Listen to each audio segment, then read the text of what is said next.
Hi there!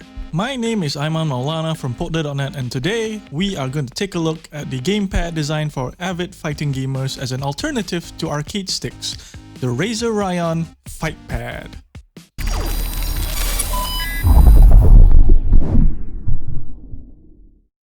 Now for starters, the Razer Raion is no ordinary gamepad. It's a Fightpad, which is a gamepad designed specifically with fighting games in mind. You get an 8-way D-pad and is the only directional input present. There are no analog sticks whatsoever, so no left analog stick and no right analog stick here. You have the PS4 touch bar at the center, PS button below it, and 2 additional buttons below that for mic mute and volume control.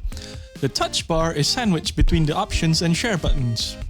You have 6 face buttons similar to a 6-button Vuelix layout.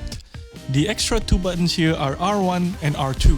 But it still has all 4 shoulder buttons, so the R1 and R2 here are duplicates. The shoulder buttons themselves are simply buttons instead of triggers like the DualShock 4. The cable is non-detachable USB, so keep in mind that it's a wired controller and you can't change the wire itself. On the bottom, you have a switch to change the D-pad's function for D-pad, left analog stick, and right analog stick, just like how you would in competitive arcade sticks. It also has a headphone jack and another switch to remap the shoulder buttons. On the back, you get a clear view of palm grips and a mode switcher for PC and PS4. Essentially, the Razer Raion is trying to mimic an arcade stick in its own way, with extra face buttons and a D-pad that's more suitable for fighting games. Now moving towards my own user experience with it, the Razer Raion feels closer, albeit better, than the DualShock 4 controller than it is with the Razer Raion series. The face buttons have a noticeable travel distance and isn't as quick as the Raion. It is still less resistant than the DualShock 4's buttons, which helps a bit more. However, it can make certain actions that require precise execution a bit tricky. Most notably, the Mishima's Electric Wind God Fist in Tekken 7. The button layout itself needs a bit of time to get used to, as I often press circle instead of cross due to the positioning. However, this is just a matter of familiarizing yourself with the controller.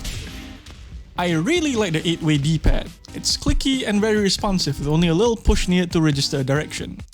However, it doesn't go into neutral as fast as I would have expected it, so attacks that require you to go into neutral first may be hard to execute quickly and consistently. Most notable examples would be the Electric Wing God Fist and wave dashing in general in Tekken. With that being said, however, it does work great for characters like in Street Fighter that require quarter circle forward, quarter circle back, half circle forward, and half circle back motions.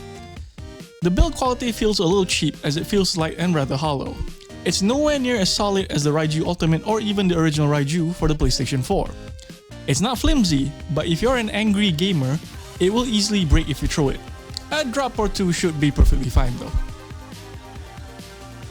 To make it more viable for competitive gaming, the Razer Raion has a tournament mode.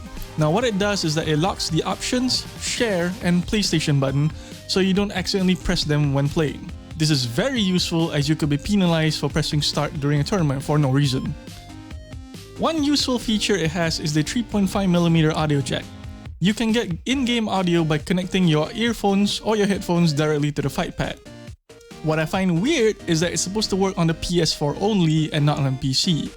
But from my own experience, I found that it works on both perfectly fine.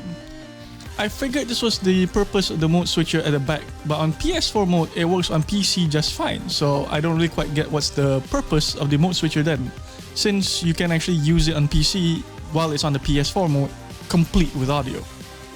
It might just be there for potential software compatibility issues, however, so maybe that's why Razer chose to put this inside.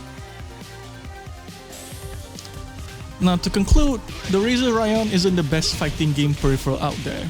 However, it's a lot more compact than an arcade stick, so it's easier to bring around, and it performs better than a regular gamepad like a DualShock 4 controller for fighting games. The build quality could be improved, the face buttons could do better with lesser travel distance, and the 8-way D-pad doesn't go back to neutral quickly enough, at least from my own experience.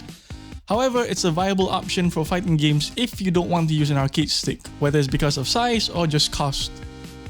With enough training and possibly the right characters, it can be just as competitive as an arcade stick. You just need to put some hours into it to get used to the controller. This is why we awarded the Razer Raion Fightpad with our Silver Pod Award. And that's all for today's review. My name is Aiman Maulana from Potler.net, and I'll see you guys again in the next video.